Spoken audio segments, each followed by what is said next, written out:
all the way covered here, covered down below. I feel like it'd be okay for me to go out with this.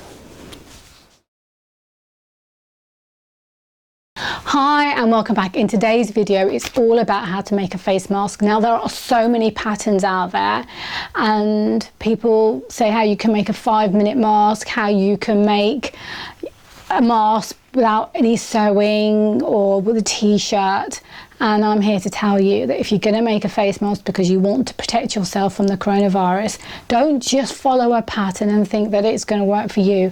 I went through so many versions of a face mask before I got to the one that I made, and it was because we've all got different face structures. So this is the first one I did, and this was the second one. I'm thinking, I don't like it, it's too small, it's sticking out here and it's too short there. And I thought, oh well, I don't like the fact that it's got a big beak, so what I want to do is I'm going to change it. Only it was too small around the chin. Here, mouth is fine, chin is not, and it's too curvy.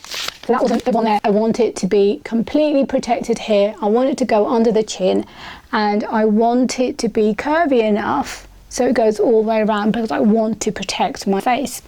So once I had done the pattern, now it was about the fabric. Please do not use an old t-shirt. Yes, by all means use something that's 100% cotton because it's breathable. What you must do when you are looking to use any fabric is put it up against the light.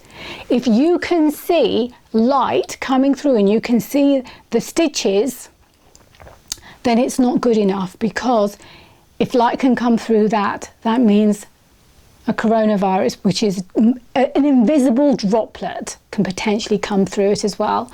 I went through a variety of different fabrics that I had, and in the end I settled for jeans because it was tightly woven, and I went for 100% cotton. So I'm going to talk you through the process that I took in order to make my face mask.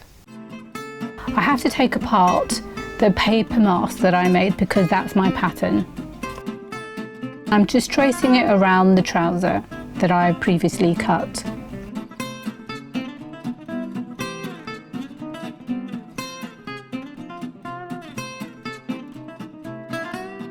And then I'm pinning it so to keep it all in place.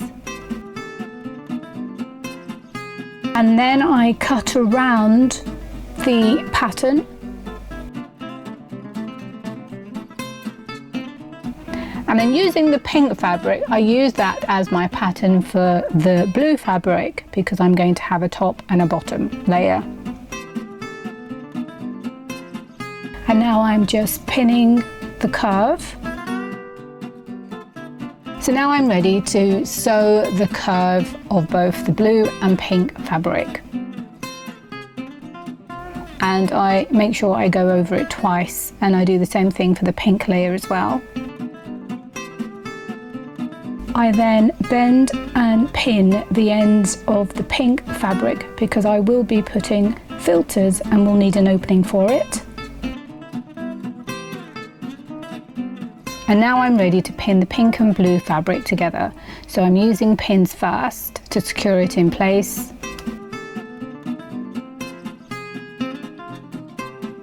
And then I sew along the pin marks that I've just done, ensuring that I do it twice for tear and wear purposes.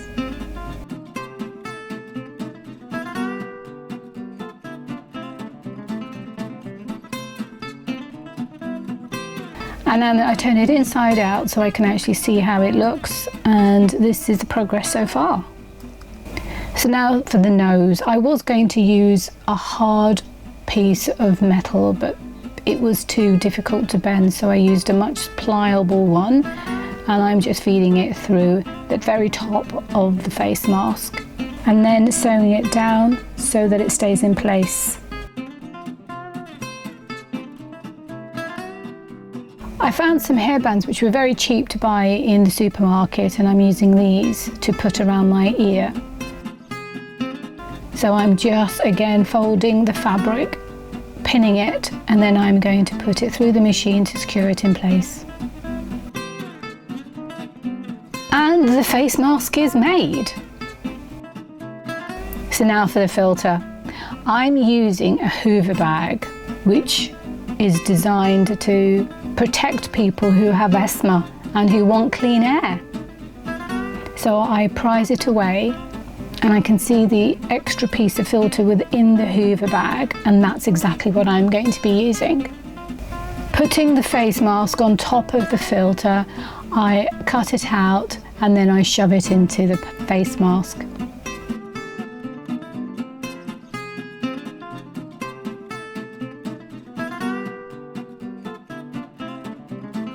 I thought it was finished at this point, so I tried it on and I noticed that it was a little bit baggy, so I just pinched the sides and sewed that together, and it fits perfectly now. And this is how it looks. I had to pinch these two on the sides because it was just a little bit wobbly there, so it fits better, much better. I feel like I can breathe as normal. I know that I'm protected, A, because I'm using jean fabric, but also because I've got a filter and then another layer of jean fabric as well. And that's how I made my face mask. I'm going to continue to make more because we need more than one. In fact, it should be treated like an undergarment, to be honest. You just keep changing them. This potentially can save our lives. So until my next video, please do subscribe, give the thumbs up if you liked it, and goodbye for now.